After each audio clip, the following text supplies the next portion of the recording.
First question is really pretty simple, and anyone jump in to talk about this. Who the heck approached who about doing this in the first place? Yeah, that's you, Reggie. Yes. Hey, everybody. Hey, handsome.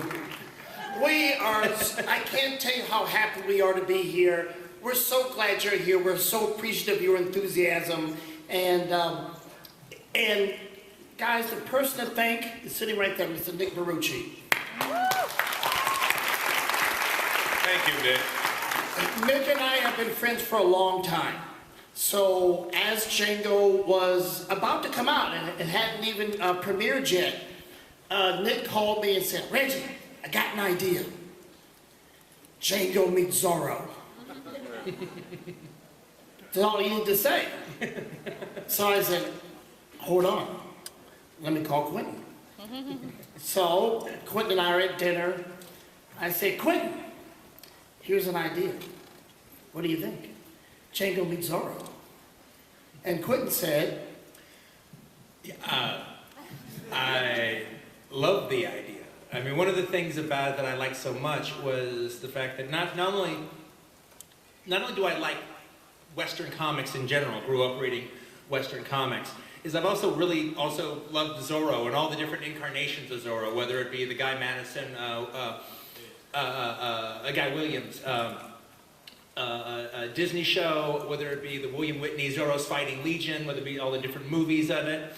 And the thing that I thought was just such a great idea was the idea of taking like the most famous fictional Mexican Western hero and putting him with one of the newer famous black fictional Western heroes and putting them together and having them fight oppression more around California, Arizona way. it's a beautiful thing.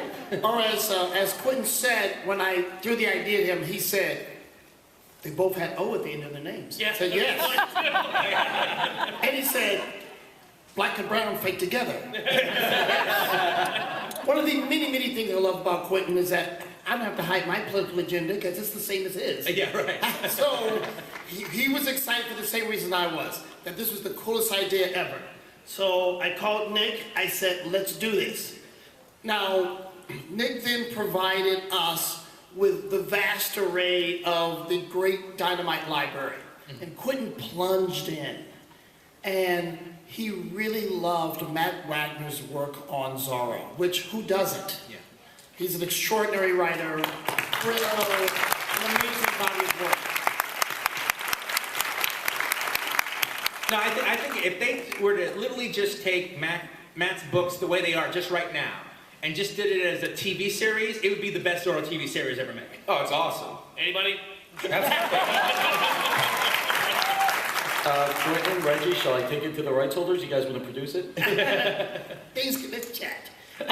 So Quentin did something I actually, it was very, he said, hey, let's work with this guy. This guy's a great writer. I said, I agree. And one of the great pleasures was the day that Matt flew into Los Angeles and we all met at Quentin's house and the brainstorming began. And I have to say, watching these two fantastic minds, both steeped in history, both well-known and obscure, and fantastic storytellers, and watching them weave their love of Django and Zorro into an exquisite, well, you'll just see it for yourself. The work, I knew that this was going to be not just historical because Quentin was actually extending the life of one of his brilliant creations, but it was going to be a collaboration for the ages. So I'm as excited as you are as I read the scripts and know that this is going to be a fantastic book. Yeah, and I have to say, that first meeting that Reggie's talking about there, when I flew down to get together with Quentin, I was a little curious as to how this is going to work out. I'm kind of a singular vision creator, and so is Quentin, and didn't know how that would mesh.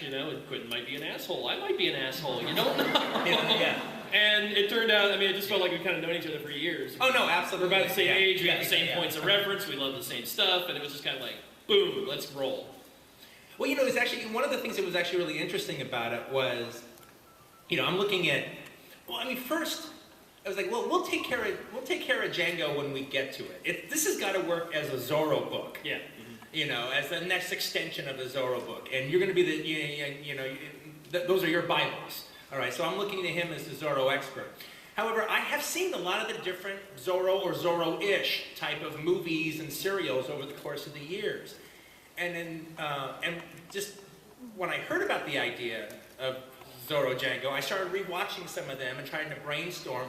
So I was like, well, hey, what do you think about this? And maybe we could attack the story this way. But it's like, you're going to know what's best as far as Zorro is concerned. But let me show you these ideas and whatever. And then literally, it was just kind of 1 foot in front of the other. Oh, that's a great idea. Let's do this. Let's do that. But we watched about like 3 hours of stuff. Yeah. Yeah. Go ahead. When you start working with people, you like to screen movies for them. Yeah. And I was like, oh, we're going to watch movies all weekend. Okay, all right, great.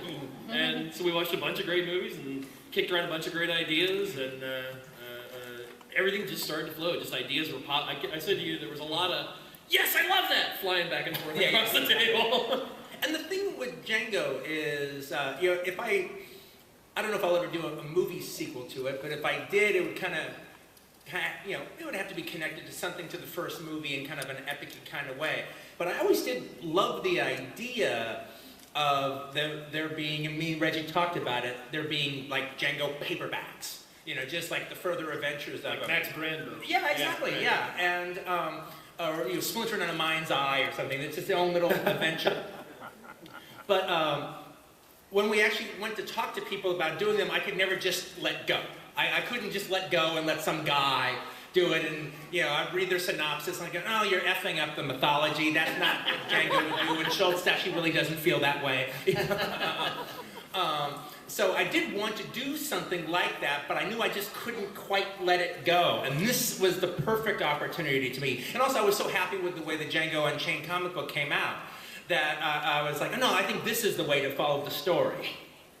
Man, and again, as you can tell, when Quentin and I first started hanging out 15 or so years ago, before whatever I guess you were prepping for Inglorious, right? Yeah, that was still in the works.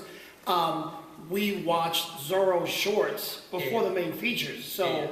For Inglorious? Yeah. Right. And one of Well, yeah, I have like all 13 chapters. So when I would show a movie, I would try to get through a new serial. So I would just every time I show a film, I show the next chapter of a serial. Exactly. And one of the things, after Django, Quentin and I had spent basically every day together for 2 years. Right? So after the movie was over, it was like, okay, let's go back to our lives. Yeah. And then he called and said, hey man, a friend of mine just gave me his comic collection.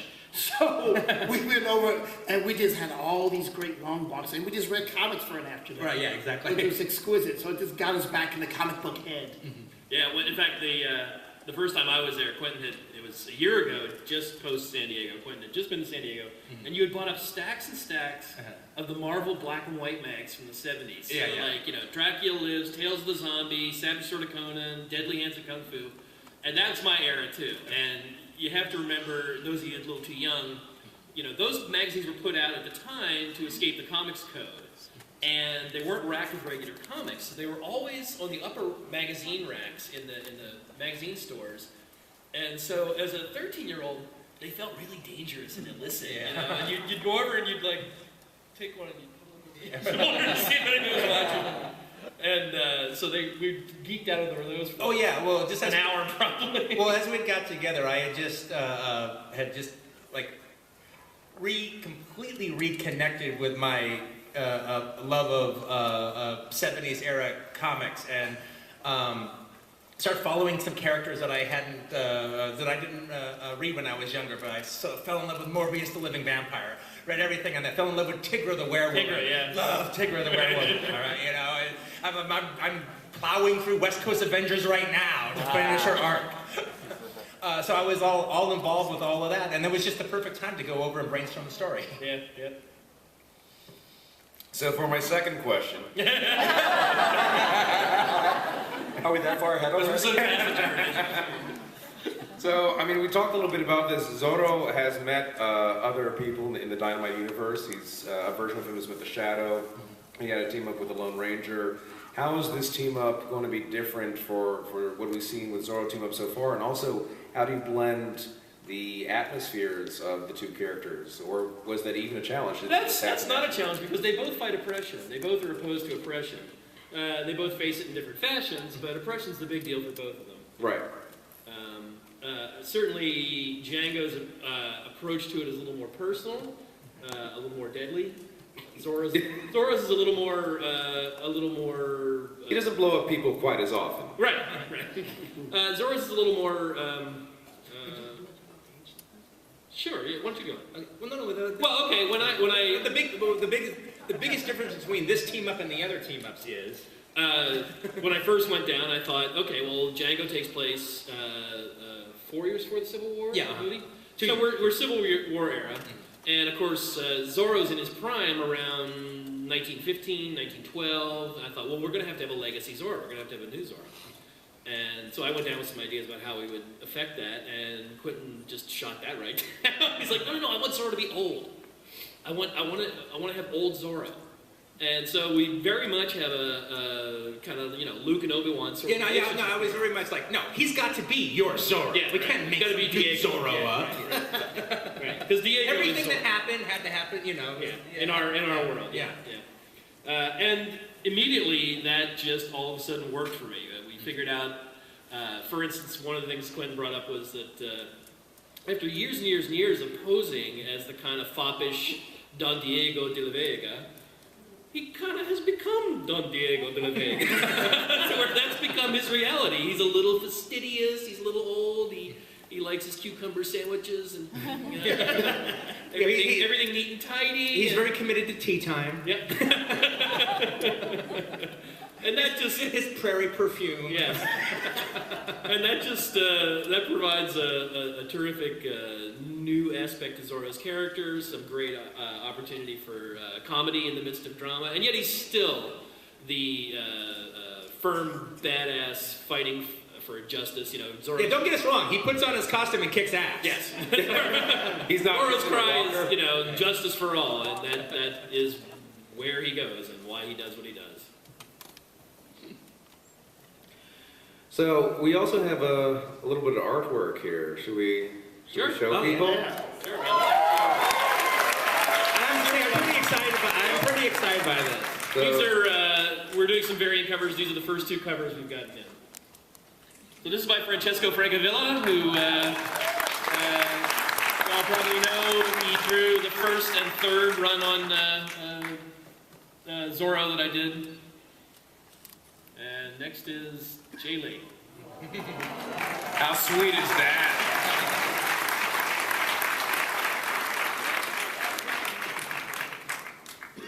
They were pretty happy with both of these. Yeah. Oh no, when I saw this, I was like, oh my god, that's what we were waiting for. Yeah. Quentin's big trouble is his lack of enthusiasm. And you have to keep like, come on, man, get up. That is gorgeous. Well, I think the audience might have stuff that they want to ask us. Whoa. So, you might have noticed a microphone. You're not going to ask about the story or anything? I think the audience probably has questions about the story. Okay. We hope. If not, we're going to tell you. Right. Although quickly though, it is going to be how many issues? 6 issues. 6 issues. And what's the ending? Zorro and Django kick ass. Yeah. Hi, first of all, congratulations on your Oscar for Django, Mr. Tarantino. Oh, thank you very much.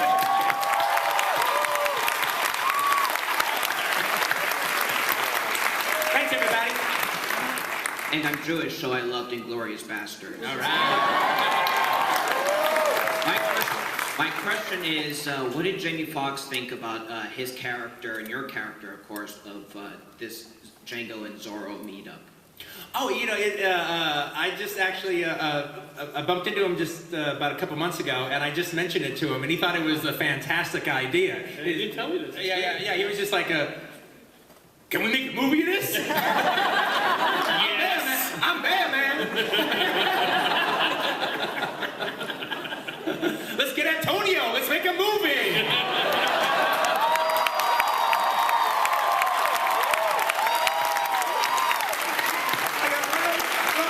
Let's do the comic book first. Thanks, Manny. Yep. Besides, Antonio won't be old enough for the movie. That's what I just No, said. he'll be just fine. Anthony Hopkins. Hi. Hi. I have a huge crush on you. Now Okay. you get all the girls. Reggie's the handsome one. My question is if you, Mr. Tarantino, have any hand in drawing, like, because I know you're not like a stranger to animation, like I know in Kill Bill you're really. Yeah. Do you draw anything like on napkins or like filters? You know, it was actually funny. 20 years ago when I was going around, I never was able to draw at all when I was younger, but a friend of mine actually was a pretty good little sketch artist, and he kind of started teaching me how to draw a little bit, and when I was going around the world, on the film festival circuit with Reservoir Dogs, I actually really started kind of getting into it, and I would send people these postcards, and I'd do a drawing.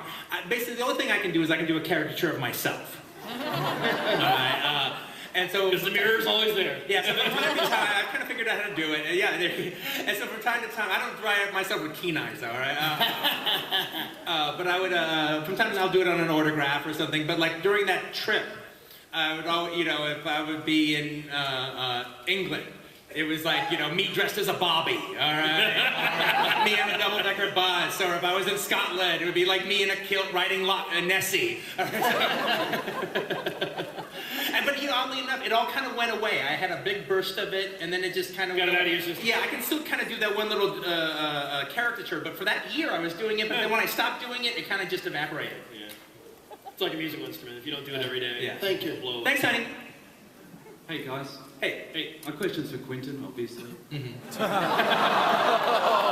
we can just go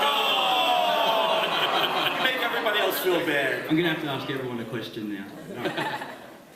Given that John Travolta and Michael Madsen are both too old to do the Vega Brothers prequel now, any ideas about maybe doing it as a comic book or any other comic books you might start? Oh, wow. Yes, please. Actually, I haven't had that idea before until you put it in my head. I think that'll have to go in the old brain pan. We'll see. We'll see. Good on you, Mike. Hi, good afternoon. Wow, I'm pretty excited about talking to you. I'm a very big fan, and actually today is my birthday. So yeah, so I have a very similar question to the guy right after, before me.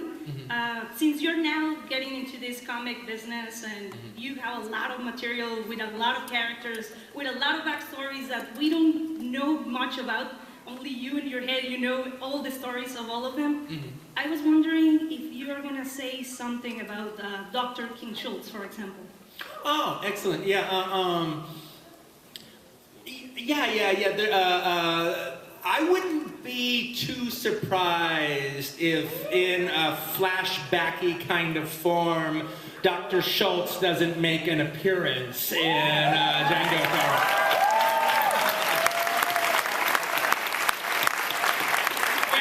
Which of course fits into Quentin's, kind of standard non-linear sort of storytelling.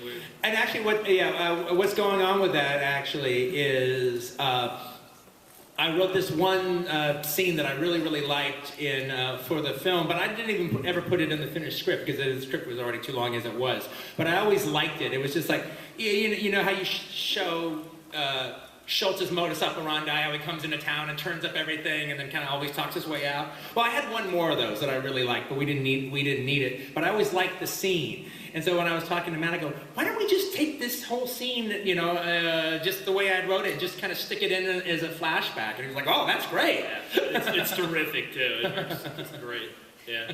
Now, But in keeping with that, like I want to see Jules walking the earth. Yeah, right. I want to see Bernita Green's daughter come back. The origin of Bill. Yep. Exactly. How about it? Anybody in for those? Yeah. With the three Godfathers, Esteban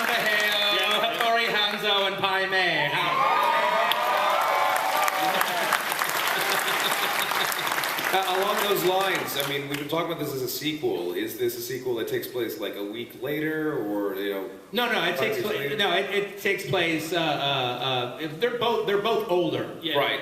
Then But we're just on the cusp of the Civil War. It hasn't quite happened yet. Yeah. One thing I guess let's reveal this. One thing we can reveal is Django's not with Broomhilda. Of course he blew up a whole plantation full of white people. Mm-hmm. He's basically he's basically had to kind of separate himself for her own safety. Yeah. He basically dropped her off in like Philadelphia. All right, and she's working with the Abolitionists. Abolitionists. Yep. She's literally on the cocktail circuit, all right, of going down and telling her stories, all right, to raise money for the Underground Railroad. Right. That was with rich benefactors. That was a very real ongoing business where people would do lecture tours to support the abolitionist movement, and obviously she would be a perfect spokesperson. And meanwhile, Django is still a bounty hunter, and he's still really good at it. By the way, But he decided to stay out of the South. That's why he's messing around with the Southwest. Moving to the West, yep. You notice she's getting closer. Yeah, this nice girl here whose birthday it is wants you to read her shirt. So Picture, please. I believe you. Happy birthday.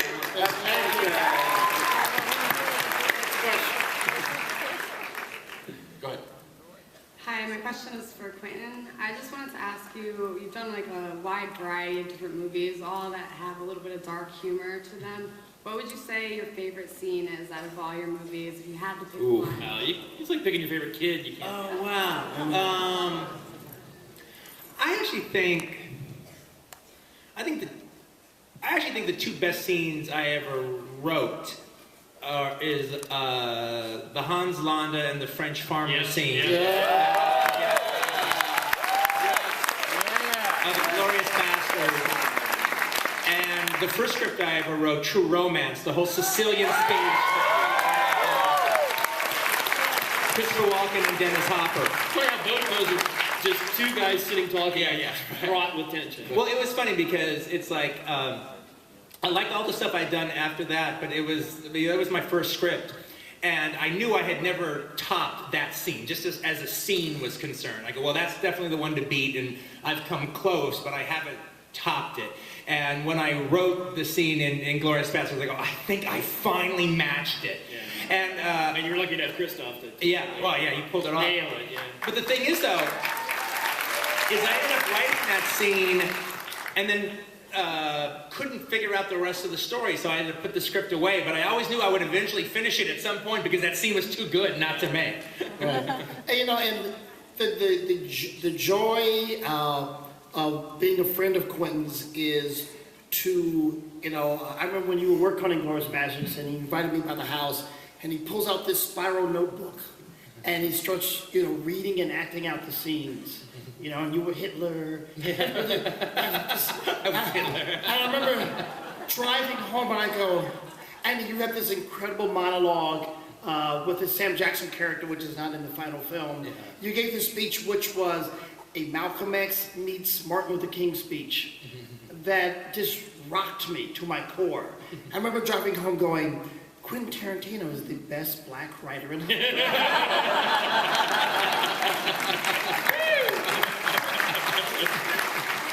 What? Okay, happy birthday, Jamie. Are there any other birthdays we should be aware of? Yeah. Like you, sir. Congrats. My pleasure. Hi, Quentin. Hey. So as I was watching Django, I was thinking this is already one of my favorite movies. And the scene that I'm sure for a lot of people, as myself, put over the top is at the end when he's the big climactic and the Tupac track comes out. Oh yeah. So I was wondering, are you a big Tupac fan? Were you dying to write a scene just so you could use a Tupac track in it? And could you just tell us a little about that moment? Well, the thing about it was, I am a Tupac fan, and he was a fan of mine. And I remember him and Snoop Dogg were starting a movie company, and they did a press conference announcing it. And they were like, yeah, we're going to get like Quentin Tarantino to make movies for us. Because we can afford it. Yeah. And then when we approached Tupac's mom about using the rights, she goes, oh, no, he can do it because my son loved Quentin's movies. He would be happy as a clam to have him have his stuff in there. So that was half the reason she said yes. But actually how that track came in is when we were making our deal with the record company, they did a little kind of promo video to turn us on, to make us want to do it. And they put this unreleased track on it. And when the promo was over, we go, what the hell was that? And they go, well, that's this Tupac track that we own and whatever. I go, can we use that? And they go, well, yeah, if you made the deal with our company, you can. If his mom says it's okay. And that's kind of how it happened. You know, I mean, your choice of music and how you weave it into your film is such a vital part of your film. I needed to talk to you. What do you think that you and I come up with a recommended listening list for each issue? You know,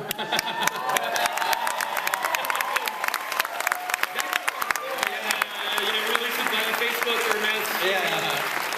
Well, and particularly if we, if there's like you get almost like an opening credit sequence of like characters riding with landscapes and everything. Okay, take this Morricone soundtrack, put on track 3 of the Big Gun Down.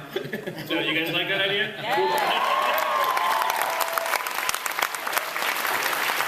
Interactive. We'll have the playlist on dynamite.com. Yeah. There you go. Thanks a lot, man. Hey, Nat, I have a quick question for you. So Zorro is older, but is he fully retired? Oh, no. So this is not like he's putting on the I gotta do it one more time The thing. first line of the caption says something to the effect of, and for some, the call to adventure never fades. Oh, nice. Yeah. I like it. Yeah, and part of the plot is that things that by this point in his life, things in California have kind of settled down. So he goes looking for other trouble.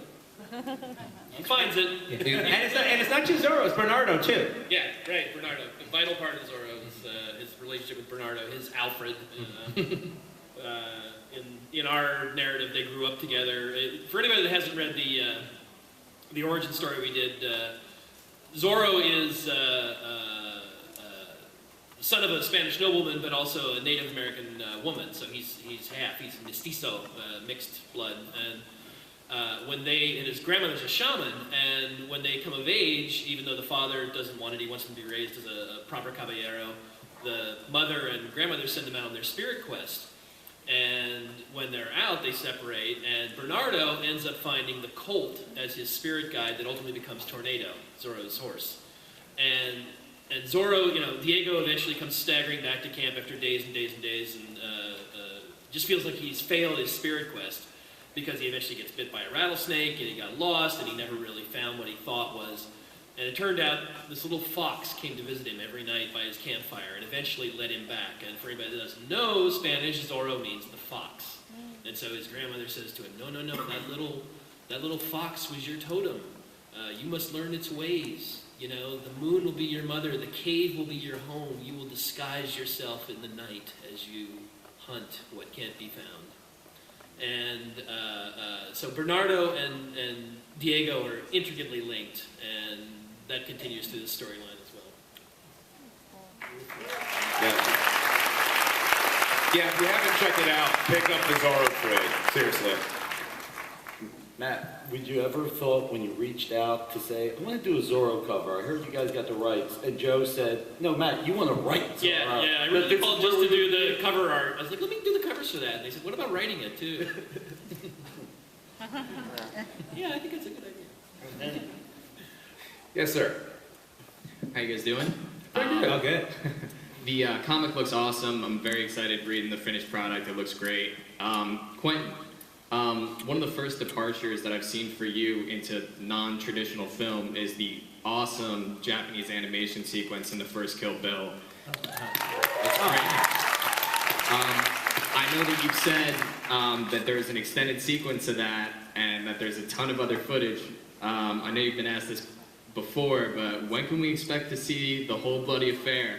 Kill Bill. Yeah, what's going on with that is I originally, back when Kill Bill was going to be one movie, I wrote an even longer anime sequence. So you see, you see in the movie, you see her kill a boss Masamoto, but then there was that long-haired guy.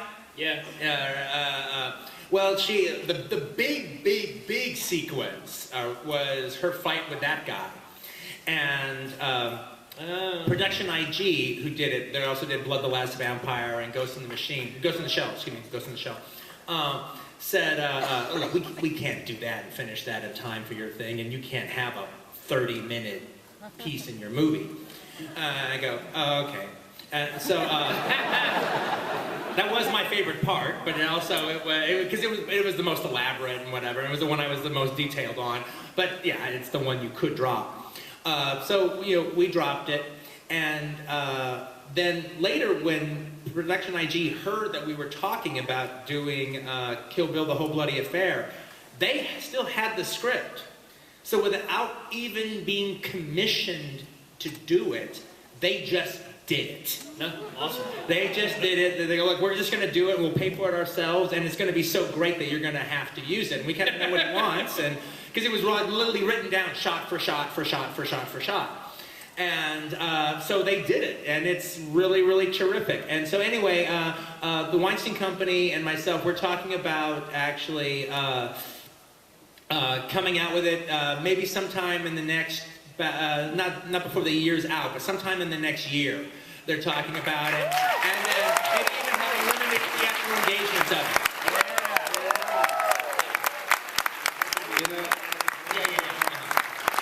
That actually brings up something. So Reggie, you're editing this sucker. Is there any time where you tell Quentin or Matt, you know what, this is too crazy, you got to pull back, or do you just let the chain loose? No. Yeah. No, my job on the set of Django was to encourage the crazy. Yeah, right. No, you can whip him a few more times. If Django's arm is tired, have him switch hands. Yeah. What's the problem? Yeah, Django do look tired.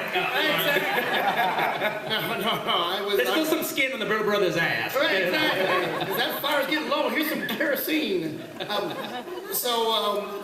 And look, I mean, I'm editing it because there's no producer title in comics. It was just when we did the Django comic book, it was so great, and Quentin had the genius idea of not doing an adaptation of the movie, which didn't even exist yet, but to adapt the original screenplay with all the scenes that we, had shot but would not be in the film or never shot at all. But it was all spectacular material. And again, we really wanted the world to see that whole beautiful script that he had written. So, and we knew this would be an adaptation that would be unique from any others before that. And so we just had fun. And I said, Quentin, we should not stop here. We should just keep finding more opportunities to work in this medium. You love it, I love it, let's keep playing. So, but let me end this by you talked about the first meeting, and you were kind of, again, Quinn and I got together right away. I was like, blah, blah, blah, blah, blah, blah, blah, blah. And I looked over at Reggie sitting there going, best job in the world. I mean, I was there just to make sure that, no one was giving each other the side eye. But it was so love at first sight. I was like, my work here is done. I mean, Joseph, what's it been like for you, like looking over this whole project? Matt is one of my favorite creators from before I was working professionally in comics. Grendel, Mage, and all of the Batman stuff. Yeah, well, may you clap. Yes. So his work ranks up there with Watchmen and Dark Knight and all the other touchstones in the industry to me and to a lot of other people. And working with him on Zorro, and then now also most recently on The Shadow, has really been great. Matt's a great guy. He's a lot of fun to work with, and he's a true pro. And this thing's going to be great.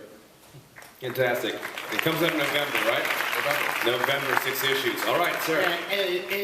In print and digital, but I would go to your comic retailer and just put that on your pull list now. Can't say it too early. You want those variants. You do want those variants, they are pretty. Yeah, you want both those covers you saw earlier. Hey, Nick, am I doing one of those? I emailed you, you never responded. I said, hey, Matt, how about you? Married to the first? I think so. I guess I'm doing a married to the first. cover. Say yes. Hell yeah! It's due Wednesday. He's so coy. We have The world of comics. We're afraid to ask him to do that. Yes, sir. Quentin, I just want to say thank you so much for coming out here to Comic-Con and just allowing us to ask you questions, first of all. Oh, it's my pleasure, mate. Thanks. That's a lot, yeah. And this is a question, I hope you don't hate me for asking this, but I'm sure it's on everyone's mind. I was at your reading for The Hateful Eight, and are you guys going to greenlight that? And it would mean a lot if you tell me yes or no. I'll be on my knees for you. Yeah.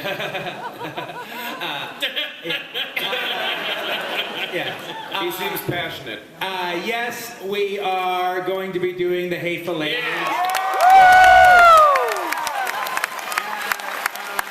The beginning of the year.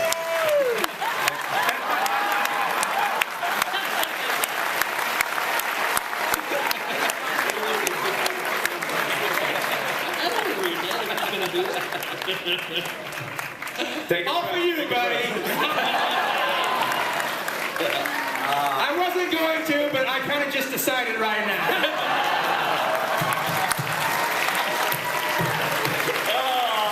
So, Rich, you gotta get that going by January. Can you do that? I got it. Next. Done. Hey, Bane, how you doing? Hello. How are you?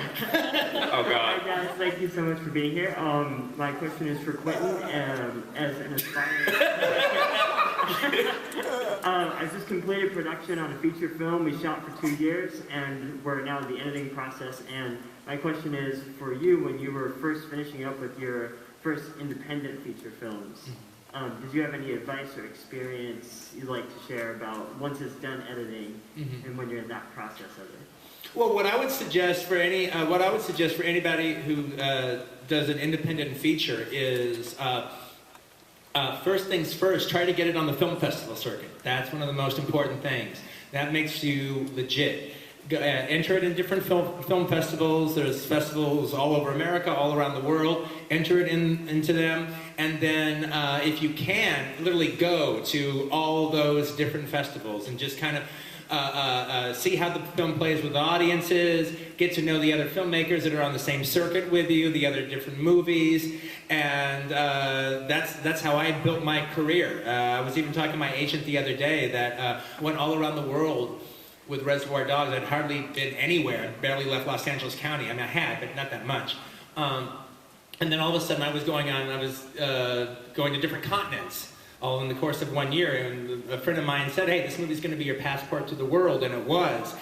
And the thing is, from going there and doing press and meeting other filmmakers, that set up kind of my career. That 1 year on the film festival circuit. I think the same thing happened with you, Reggie, with House Party. Absolutely. It set up my entire career, basically. You know, especially the international career that I ended up having.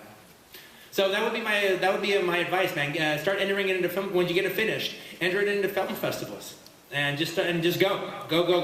Make a movie see the world. Break a leg, mate.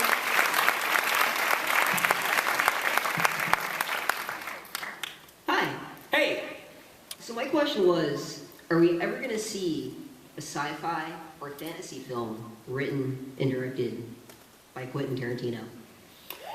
You know, it's funny because if you'd asked me that a few years ago, I probably would have said, yeah, I don't know, it's not really my genre, I'm not sure. But you never know. I have kind of an idea. It wouldn't be something I would be doing in the next year or so, but it actually is an idea. It's a little flower right now. It's a little bean sprout, all right?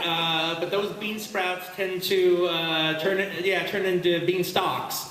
And so now, this would be the first time I wouldn't say, no, not really. This is the first time, maybe. Yeah, right on. It wouldn't be, it wouldn't be like it wouldn't be a spaceshipy kind of thing, traveling through space, going to other planets. It would be more of a earthbound sci-fi thing, but sci-fi nevertheless.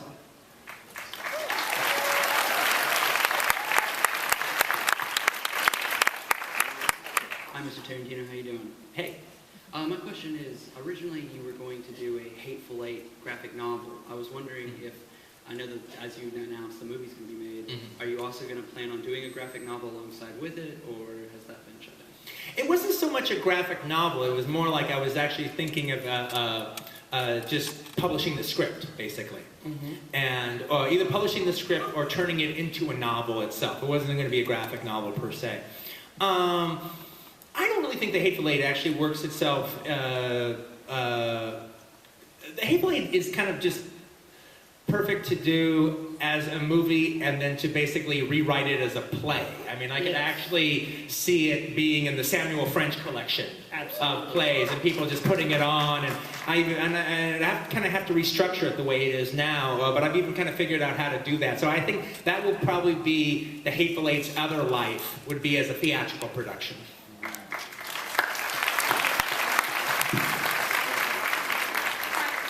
I was wondering if you could reboot any franchise and put your own spin on it. What would it be? Oh, let's see here. Oh, are you a beat-up Mia? Yeah.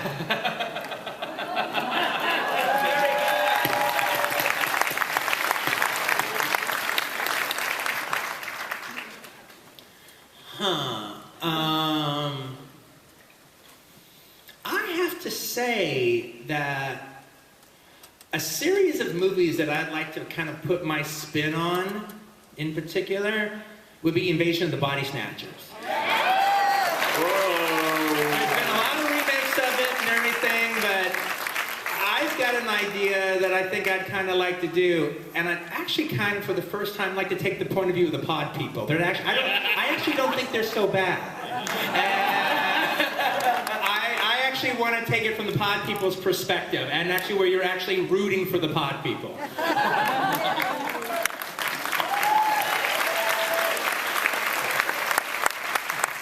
Hello, panel. Hi, Quentin. I'm a big fan of yours. You're the reason I'm going into film, so thank you so much. It's an honor. Oh, thank you. Good luck. Thank you very much. My question is, above all your other projects that could have been comic books, what was it about Django that drew you to it the most? Well, it was kind of the idea, one was, it's kind of a two-part idea as far as like why I did the comic book and why I did the adaptation in the first place and why I'm doing this one now. Kind of mentioned it already, but let me make it a little bit more succinct. Was the idea, in the case of Django, and it was Kill Bill was kind of similar, was a similar thing to that as well.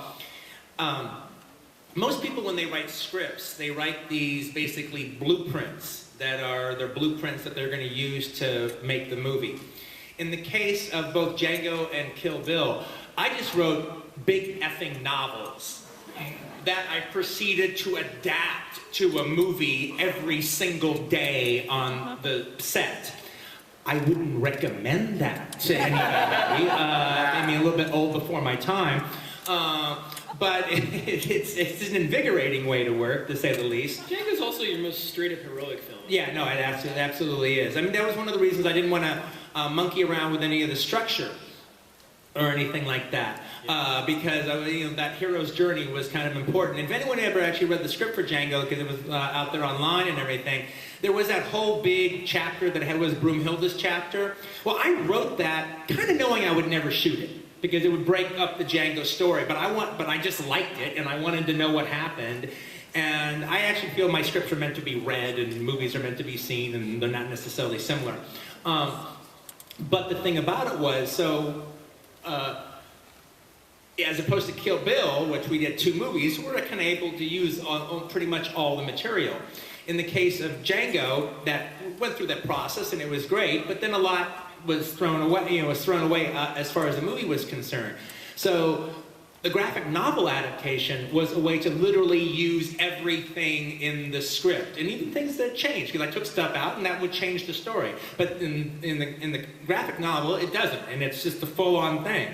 I remember, if anybody who read that graphic novel, I remember when we got the pages of the axe fight, where he kills all the trackers with the axe. I was like, man, that was a good fight. Maybe I should have shot that. Maybe I should have shot that. That was pretty good. Let me throw a prompt in here. One thing I asked you when we first got together was about the character of Brunhilde. Yeah. Because Quentin's so good at writing, very strong, very heroic, very ballsy women, and Brunhilde is basically somebody for Django to rescue. Yeah. And you said. Yeah, well, the thing about it was, I thought the fact that, in fact, some people use that as a criticism against her, that she was just a damsel in distress. And I go, well, she is a damsel in distress, and she's the princess. She's the princess trapped in the tower of the evil kingdom by the evil king. And it's Django's job as the knight to go save her. And Schultz even tells that story. Yeah, he even tells the story. And it's the idea that, a black woman in that time could have a black man who loves her so much that after he actually extricates himself from a living hell, he will go deeper, deeper, deeper into hell to save his woman. And I thought that was a fairy tale that needs to be told, and men need to hear it, and women need to hear it growing up.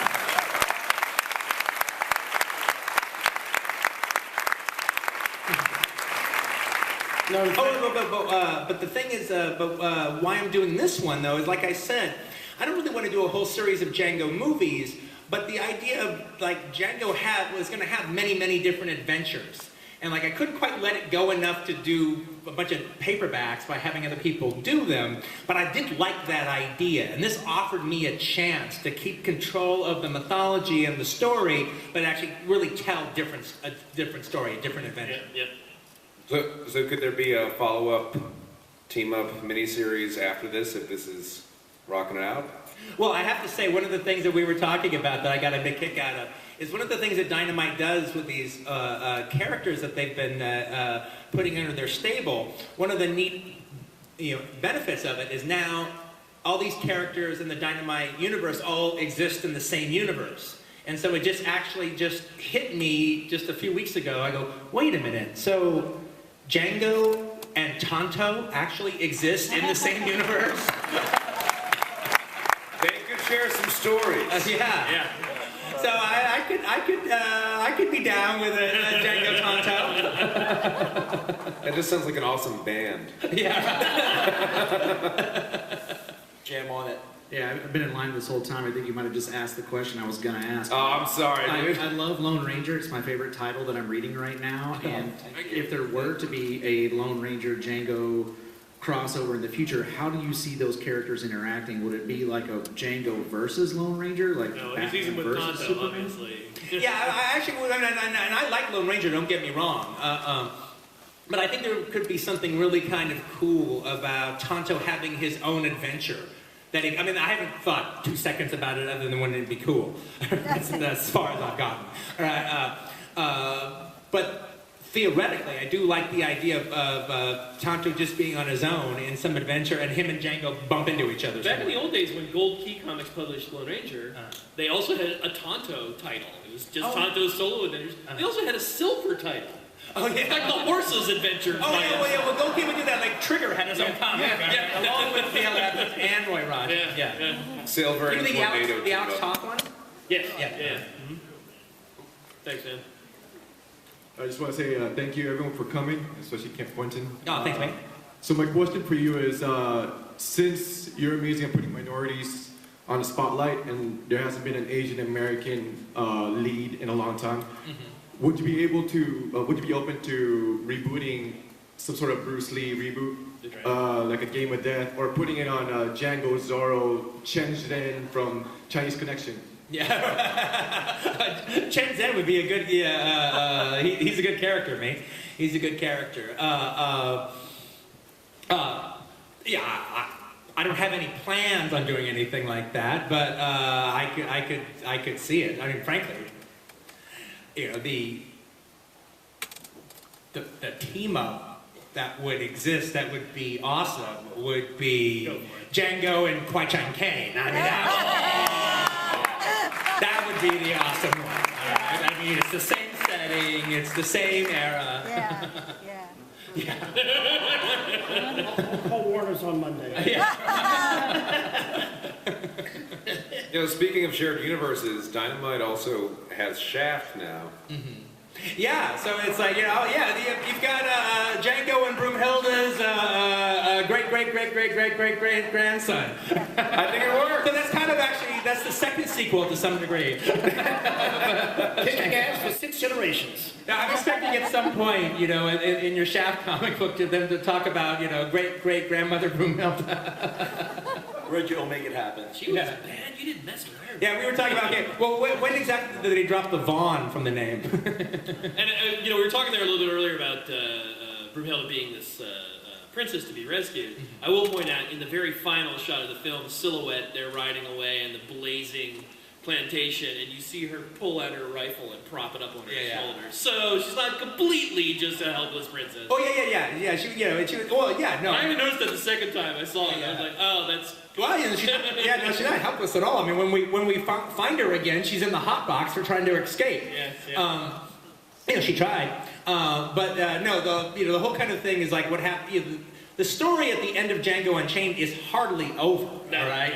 They have to fight their way out of the South, and everyone's looking for them. But they're capable. But since Django will eventually meet Zorro, they do.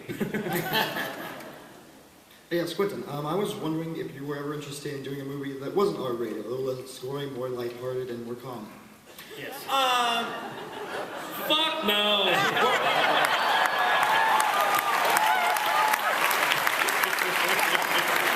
Tarantino Care Bears. Smurfs 3. It's not so much that I have an interest to not do it or to do it. It's just, you throw a couple of F words in and it kind of gets an R. And so far I've just always thrown a few F words in. Guys, we're sadly near the end of this panel. Oh, man. So I didn't know if there were any closing remarks you guys want to say. Well, I'd just like to talk about real quick about the fact that our storyline, that which Quentin kind of brought to the table, is actually, and I don't want to reveal too much, but the villain that our two heroes go up against is based upon an actual Western story that is so ludicrous it's almost comic booky in and of itself. And I don't really want to reveal a whole lot more than that.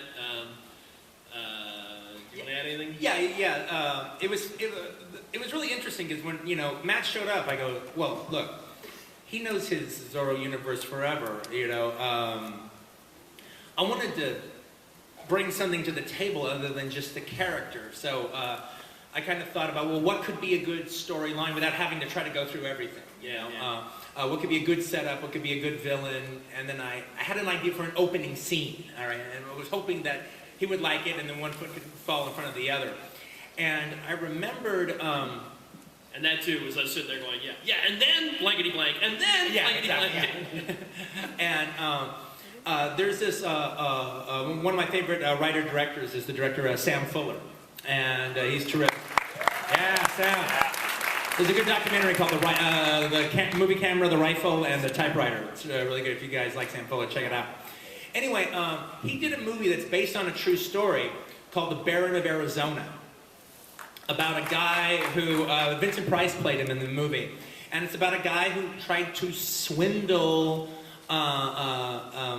Arizona out of the Americas. Before it was a state. Before it was a state.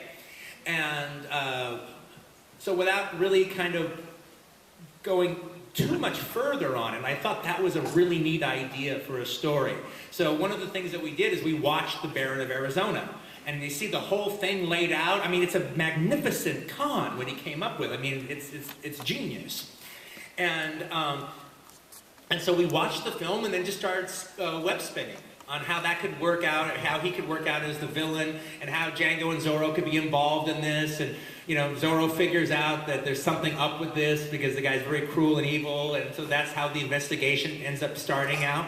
And then Matt went out. Yeah, our guy's more evil than the real guy. Yeah, the real guy was more of just a con man. Our guy is pretty bad. All right. But then Matt went out and did all the research on the real dude and the real thing of what happened, and he's come up with just a wonderful story and a wonderful arc for the whole situation. So there you go. First issue ships in November.